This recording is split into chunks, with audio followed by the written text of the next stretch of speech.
Indiana Jones is the love child between Steven Spielberg and George Lucas. George Lucas gets a lot of the credit for this. It's his idea, his story, and Steven Spielberg is often thought to just bring the story to life. I disagree with that statement. Without Steven Spielberg, there would have been no movie, and if there had been a movie, it just would have been a terrible, terrible film. First of all, George Lucas wanted to name the character Indiana Smith. The Adventures of Indiana Smith. It's not good. It was Spielberg who decided to change it to Indiana Jones on the first day of shooting. Speaking of Indiana Jones, it was Steven Spielberg who decided to hire Harrison Ford. George Lucas absolutely refused that idea, however.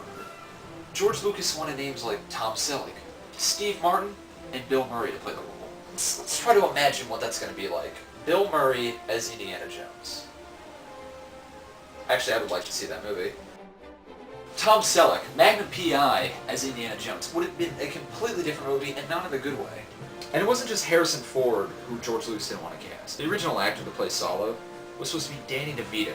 Now imagine that. Solo in the movie as it stands is 6'3", scary Arab man. Danny DeVito was nuts. No. Was I wearing the glasses? Or I took them off. This is not to say that Steven Spielberg is perfect and entirely without blame. If I was working on the set, I would say that he was the worst man alive. See, Steven doesn't care about his actors that much. He's willing to go to any lengths just to make sure that their reaction and their response is pitch perfect. That boulder at the beginning of the movie, the really iconic one with Indy running away, that boulder almost killed Harrison Ford. Harrison Ford looked terrified, and not just because he was in character, but because throughout the shoot, multiple times, he was almost flattened by that same 2-ton boulder. Another scene later on in the movie, he's dropped inside of a pit of snakes. Those weren't real snakes, not at all.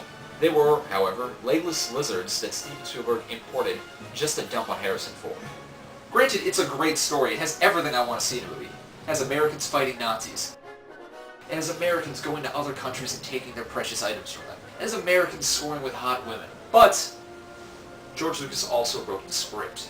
He is just a terrible, terrible man. I mean, just look at the Star Wars movies. They're great movies, but they have cheesy dialogue. Now, I'm not saying Steven Spielberg is any better at it, but at least he has an ear for it. Steven knows when to let the actors improvise. Take for a scene when Indy's lying hurt, looking at Marion deep in her eyes, and he says, "It's not the years, honey, it's the mileage." That was golden!